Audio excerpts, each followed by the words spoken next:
اقعد يلا اقعد.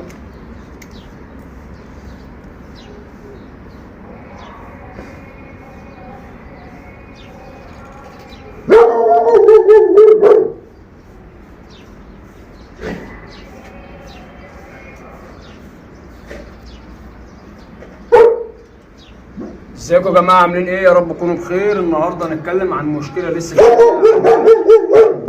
بتقابل جميع المربين، معظم اخوات التربيه، وهي طبعا مشكله كل ده هنتكلم عنه النهارده في الفيديو ده. يا ريت تتابع الفيديو وتشترك وتفعل زر الجرس عشان يوصلك كل جديد.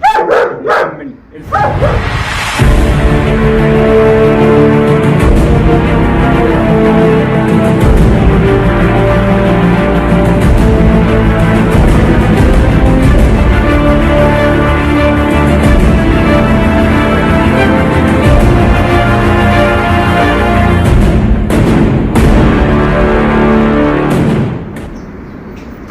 السلام عليكم ورحمة الله وبركاته. معاكم ابو مصطفى من قناتكم فيروس كلاب القاهرة. تحياتي ليكم وتحياتي الناس المشتركة معايا القناة، تحياتي لجميع مربين الكلاب وغات الكلاب في مصر والوطن العربي، تحياتي للجميع. يا رب تكونوا بخير. رجعنا لكم من جديد بفيديو جديد.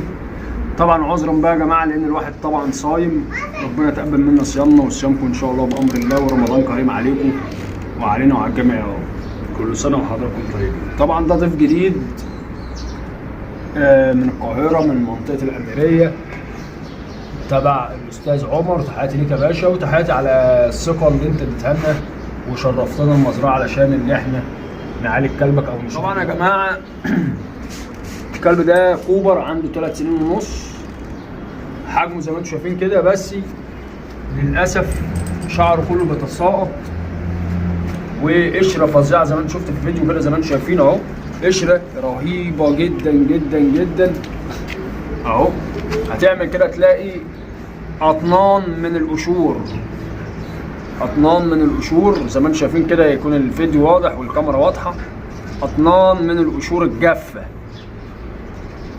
وشعر الكلب زي ما انتم شايفين كده يا جماعه اهو، بيقع وخشن وجاف والدنيا بايظه معاه زي ما انتم شايفين كده اهو. شعر الكلب اول ما تمسك كده ما بتشدش، يعني انت يا دوبك لو انا قعدت كده 5 دقايق همسك الشعر ده كله في ايدي، هنحله له، يعني هحلق له بايدي زي ما بيقولوا. زي ما انتم شايفين كده الكلب اهو، الشعريه بتاعته كلها بتقع بتتساقط. لما انا دردشت مع الاستاذ عمر قال لي الكلب ده بيتعالج شويه ويرجع يزعلنا تاني او يرجع يزعل تاني. زي ما انتم شايفين كده يا جماعه الجروح والتقرحات الجلديه. تعالى كوبر، بس يا كوبر، شاطر كوبر، تعالى. طبعا هو قلقان لان طبعا زي ما انتم شايفين كده يا جماعه اهو، كتر التقرحات الجلديه، كتر القشور والتعوير. زي ما انتم شايفين الشعر هنا اهو، وهنا اهو يا جماعه زي ما انتم شايفين. طبعا زي ما انتم شايفين هو معور نفسه اهو، والدم والكلام ده كله هنا اهو. زي ما انتم شايفين كده يا جماعه اهو القشور. تمام.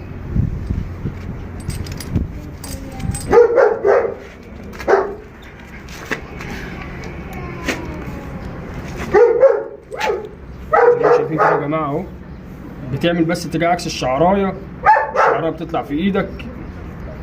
زي ما انتم شايفين متقصف جدا وجاف، ونسبة القشور عالية جدا جدا، وتعوير وتقرحات جلدية، وفي هنا دمامل اهي، فسافيس. الجلد كله زعلان، يعني جلد الكلب كله من فوق زعلان. تمام اهو زي ما انتم شايفين كده يا جماعة اهو. والريحة طبعا بتاعت القشور والتقرحات وحشة قوي. طبعا زي ما انتم شايفين واهو في رجله اهو يا جماعه، زي ما انتم شايفين كده اهو. طبعا الاستاذ عمر عالج كتير وبيعالج بس بيقول لي شهر في التاني التعب بيرجع زي ما هو. وطبعا عنده نسبة ديدان رهيبة جدا موجودة على عينيه اهي اهو. بصوا يا جماعة نسبة ديدان رهيبة جدا، السائل اللي هو المخاط اللي بيطلع من العين تمام. وهنا برضه اهو تحت منه هنا، انزل كده يا مصطفى هنا اهو في الصدر بتاع الكلب من تحت اهو. يا ريت تكون الكاميرا واضحة.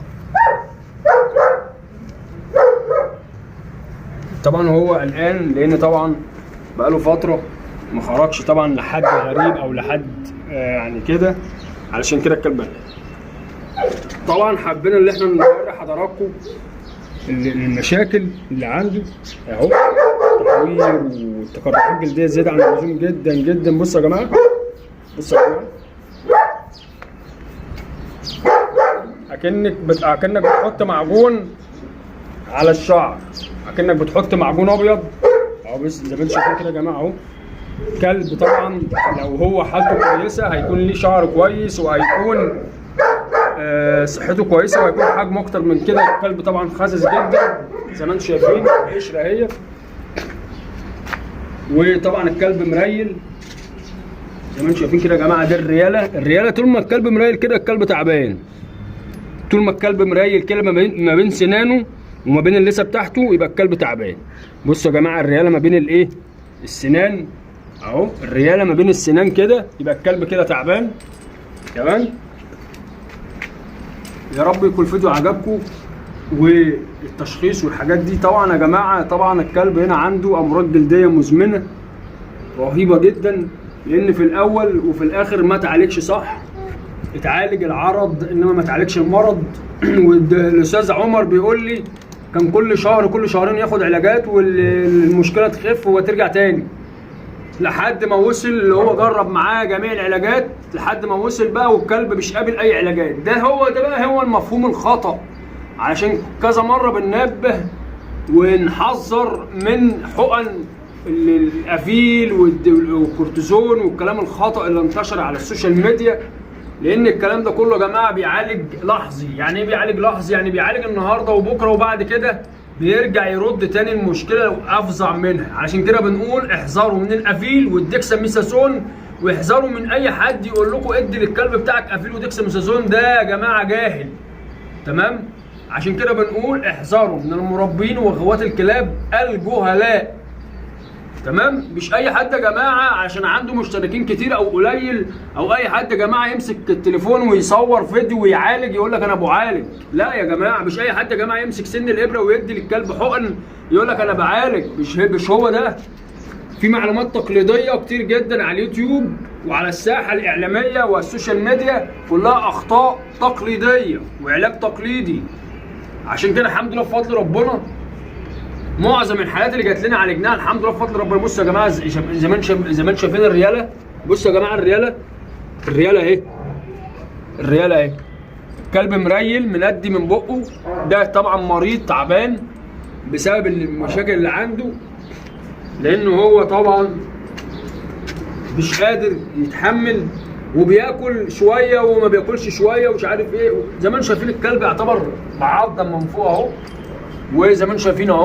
بصوا يا جماعه الشعر بينطر جدا وقشور رهيبه رهيبه رهيبه. اول مره اشوف كده، يعني اول مره اشوف كده قشور اكنك بتبدره بدقيق، اكنك بضر عليه شويه دقيق او بضر عليه اي مواد او اي حاجه بيضه.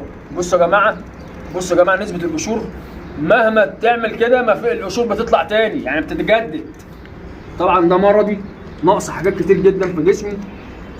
كل ده ان شاء الله بامر الله هنعالجه ان شاء الله بامر الله. لو الكلب فضل معانا وعالجناه هنعرف حضراتكم. لو الاستاذ عمر ادينا له العلاج الكلب بتاعه وجه خده على طول وهو كمل في البيت برده ما عندناش مانع. كل ده هنعرف مع بعضنا في الفيديو الجاي. افتكروا كوبر كويس، وافتكروا المشاكل اللي كانت عنده، واكيد عنده حاجات تاني كتير جدا مستخبيه كمان. يا رب يكون الفيديو عجبكم. ما تنساش لو انت اول مره تشوفني النهارده ترجع للفيديوهات القديمه، هتستفاد منها كتير جدا. ويا ريت تشترك وتفعل زر الجرس للكل عشان يوصلك انت اول واحد كل جديد. ويا ريت يا جماعه نكتر من اللايكات والشير والحركات عشان الناس كلها تستفاد. تحدي الجميع، اشوفكم على خير والسلام عليكم ورحمه الله وبركاته. ما تنسوش كوبا.